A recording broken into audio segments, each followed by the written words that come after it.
fam, that's what they call me. I promise that you'll never be lonely. Be the fam, that's what they call me. I promise that you'll never be lonely. Be the fam, that's... आज हम Krishna institute में first day biology class के लिए उपस्थित हैं। जैसा कि आप जानते हैं कि कृष्णा इंस्टीट्यूट में मैं रजनीश सिंह बायोलॉजी पढ़ाते हैं। यहाँ पे हम क्लास 12 के लिए सबसे पहले जो टॉपिक है रिप्रोडक्शन अर्थात जनन, इसको लेके आज आए हुए हैं। हम जानेंगे कि जनन है क्या, जनन की डिफिनीशन क्या है अर्थात जनन की परिभाषा क्या है, जनन के प्रकार क्या हैं, जनन के एडवांटेज क्या हैं। इन सब बातों पे आज हम इस लेक्चर में चर्चा करेंगे। तो आइए चलते हैं first topic, first day reproduction में।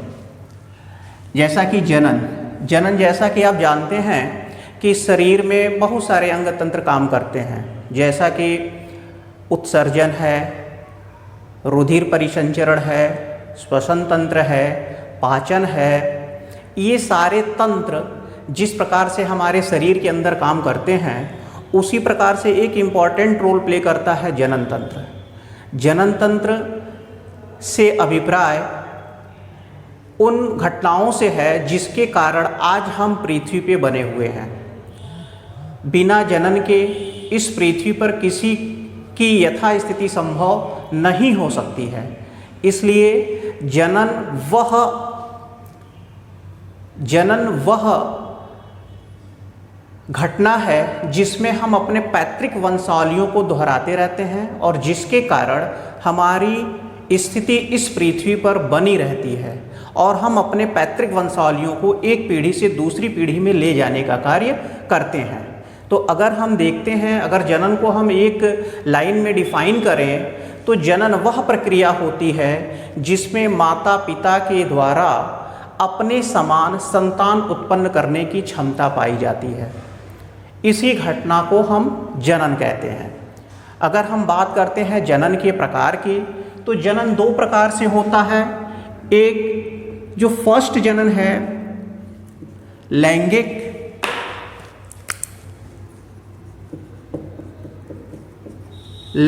जनन, सेकंड अलैंगिक।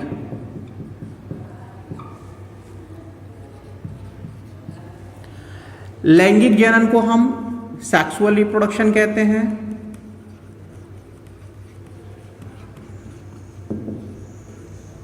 अलैंगिक जनन एसेक्सुअल रिप्रोडक्शन।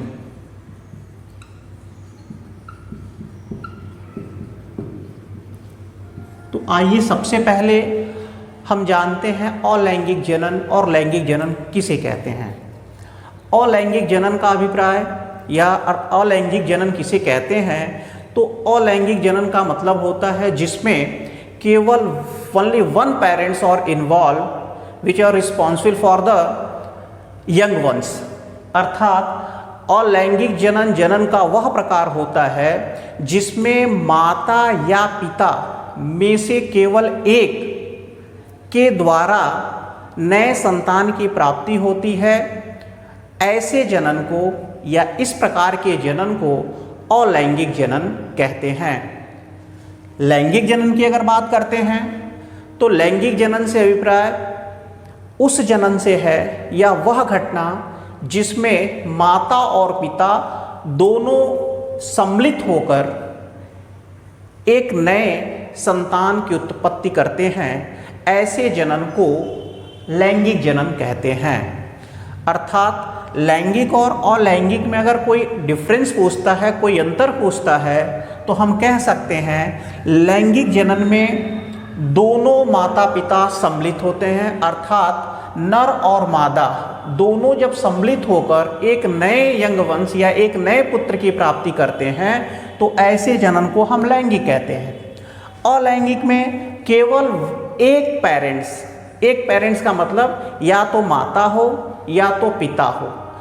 इससे अगर एक नए संतान की उत्पत्ति होती है तो ऐसे जनन को हम अलैंगिक जनन कहते हैं। जैसे अलैंगिक जनन मोस्टली किन केसों में देखा जाता है, यूनिसेलुलर अर्थात एक कोष की, कुछ मल्टीसेलर्स में भी देखे जाते हैं लेकिन पूर्ण रूप से वह विकसित नहीं होते हैं। बहुकोष की प्लांट या एनिमल्स के में भी देखे जाते हैं लेकिन वह इतने ज़्यादा डेवलप नहीं होते हैं जैसा कि आप ह्यूमन बीइंग्स, बड़े पशु, बड़े प्लांट, फ्लावरिंग प्लांट को देखते हैं। तो अलैंगिक जनन में हम सबसे पहले बात करते हैं विखंडन की। अलैंगिक जनन के कई प्रकार होते हैं, इसमें हम बात करते हैं, जैसा कि हम अलैंगिक जनन के प्रकार में पढ़ रहे थे तो यहाँ पे अलैंगिक जनन के निम्न प्रकार होते हैं। फर्स्ट विखंडन जिसे हम फिशन कहते हैं, सेकंड मुकुलन जिसे हम बडिंग कहते हैं, पुनरुद्ध भवन जिसे हम रीजनरेशन कहते हैं, बीजाणु जनन जिसे हम स्पोर फॉर्मेशन कहते हैं। इसके अलावा भी अभी अलैंगिक जनन के प्रकार हैं जिसको हम अगली टॉपिक में शेयर करेंगे, क्योंकि अभी कायिक जनन बचा हुआ है।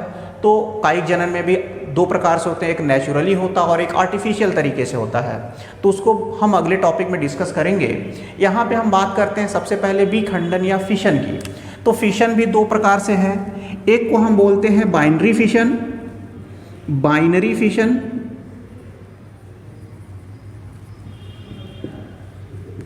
और जिसे हम द्विविखंडन बोलते हैं, द्विविखंडन,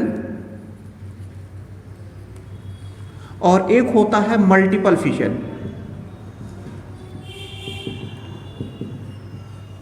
बहुविखंडन।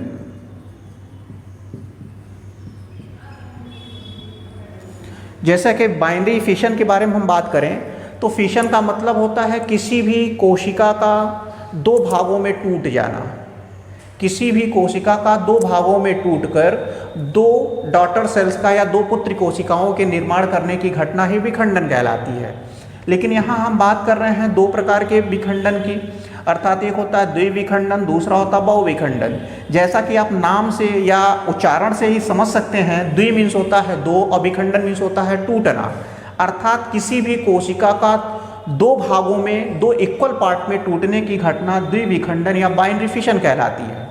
जबकि मल्टीपल फिशन में क्या होता है, जहां पर यह भी विखंडन की ही प्रक्रिया होती है और लैंगिक जनन का ही प्रकार होता है, लेकिन इसमें होता क्या है कि जब कोई जीव दो से अधिक भागों में, जब कोई जीव दो से अधिक भागों में टूटता है और उन भागों से एक नई पुत्रिक कोशिकाओं का निर्माण होता है, तो ऐसी घटना को हम बहुविखंडन कहते हैं। जैसा अगर एग्जाम्पल की हम बात करें तो यह प्लाज्मोडियम, यह अनफेवरेबल कंडीशन के लिए बहुत सारे जीव, अर्थात ये प्लाज्मोडियम अपने बहुविखंडन करने के लिए अनफेवरेबल कंडीशन में एक सिस्ट का आवरण कवर करते हैं और उस सिस्ट आवरण के अंदर यह अपने केंद्रक अर्थात न्यूक्लियस को इंक्रीज करते हैं, और जब फेवरेबल कंडीशन आता है तो वह सिस्ट वॉल टूट जाता है और सारे केंद्रक बाहर आ जाते हैं। अभी हमें इसे फिगर के माध्यम से भी समझेंगे। बाइनरी फिशन का एग्जाम्पल क्या है, तो बाइनरी फिशन का एग्जाम्पल होता है amoeba and paramecium. Amoeba, paramecium, ये सबसे अच्छे एग्जाम्पल हैं। बाइनरी फिशन ये पेपर में पूछा भी जाता है, विखंडन की प्रक्रिया को रे डायग्राम के माध्यम से दिखाएं या विखंडन की प्रक्रिया किस में पाई जाती है। तो विखंडन, द्विविखंडन की प्रक्रिया अमीबा में सबसे अच्छा एग्जाम्पल होता है। इसमें होता क्या है कि एक सेल, एक पेरेंट सेल्स दो इक्वल पार्ट में टूट जाते हैं, जिसे हम द्विविखंडन कहते हैं या बाइनरी फिशन कहते हैं। मल्टीपल फिशन, प्लाज्मोडियम इसका सबसे अच्छा एग्जाम्पल होता है, जिसमें एक केंद्रक एक से अधिक केंद्रकों में मल्टीपल हो जाता है और बाद में फेवरेबल कंडीशन आने के बाद वह सारे केंद्रक एक नए डॉटर सेल्स का निर्माण कर देते हैं, जिसे हम मल्टीपल फिशन के नाम से जानते हैं। विखंडन की बात करें तो यह एक अमीबा का पिक्चर है, जिसमें ये साइटोप्लाज्म आपको दिखाया जा रहा है। साइटोप्लाज्म, न्यूक्लियस,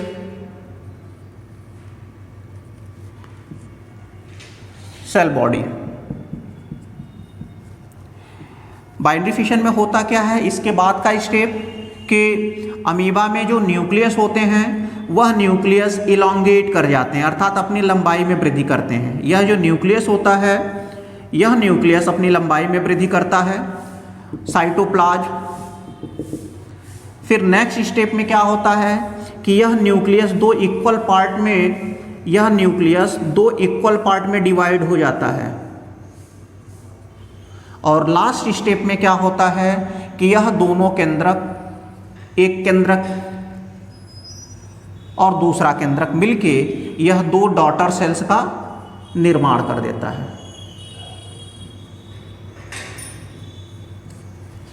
इस प्रकार की घटना को हम विखंडन कहते हैं। तो विखंडन आप कहाँ देखते हो, अमीबा और पैरामीशियम में हम देखते हैं। मल्टीपल फिशन की बात करें तो मल्टीपल फिशन सिस्ट अर्थात प्लाज्मोडियम में होता है, और इसके लिए प्लाज्मोडियम के जो केंद्रक होते हैं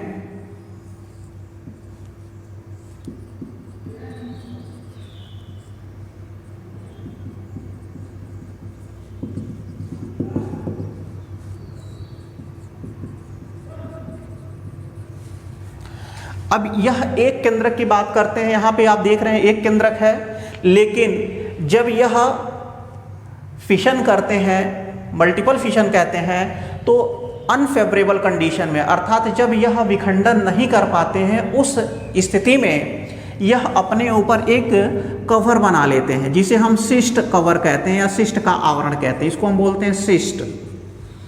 यह अनफेवरेबल कंडीशन में अपने ऊपर एक लेयर बनाते हैं जिसे सिस्ट का आवरण कहते हैं, और कुछ समय अंतराल के बाद अर्थात धीरे धीरे अंदर ही अंदर सिस्ट आवरण के अंदर धीरे धीरे सिस्ट आवरण के अंदर एक केंद्रक कई केंद्रकों में डिवाइड हो जाता है,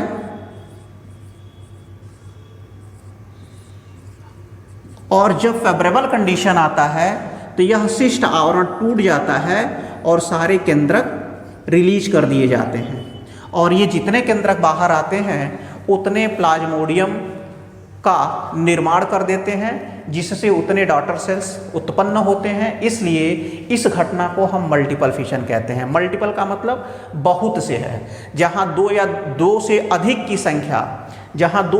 की संख्या में डॉटर सेल्स का निर्माण होता है, ऐसे फिशन को हम मल्टीपल फिशन कहते हैं। तो आपने देखा कि मल्टीपल फिशन का एग्जाम्पल कौन सा है, प्लाज्मोडियम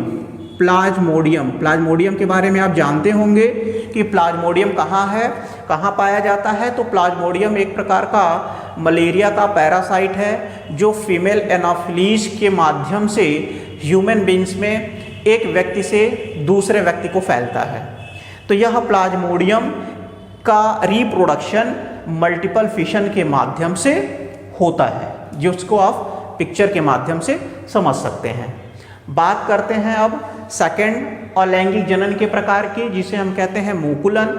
मूकुलन का मतलब होता है बड, इंग्लिश में इसको हम बड कहते हैं। जैसा कि यह हाइड्रा में देखने को मिलता है कि हाइड्रा में एक डबलप ट्यूबर का निर्माण होता है, और वह ट्यूबर कुछ समय बाद उस हाइड्रा से डिटैच कर जाता है, यानी कि वहाँ से हट जाता है, वहाँ से टूट के एक सबस्ट्रेटम पे या आधार पे जमा हो जाता है, जिससे एक नए हाइड्रा का निर्माण होता है। इसी घटना को हम मूकुलन कहते हैं। अर्थात मूकुलन आप हाइड्रा में देखते हो। मूकुलन में पेरेंट्स जब मैच्योर हो जाते हैं तो उनके शरीर पे ट्यूबर, जगह जगह पे ट्यूबर का निर्माण होता है, कंद का निर्माण होता है, और वह कंद समय के अंतराल के बाद उस पेरेंट से टूटकर किसी आधार पर गिर जाते हैं, किसी सतह पर गिर जाते हैं, और जिससे एक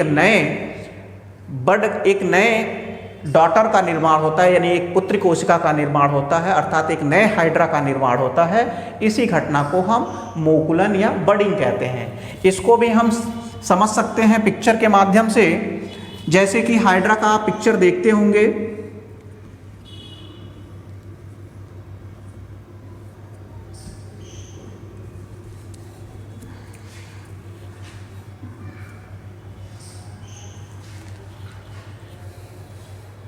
नेक्स्ट टॉपिक है आपका अब नेक्स्ट टॉपिक हम अगले क्लास में या अगले एपिसोड में चर्चा करेंगे, उस समय फिगर के माध्यम से इसको देखेंगे।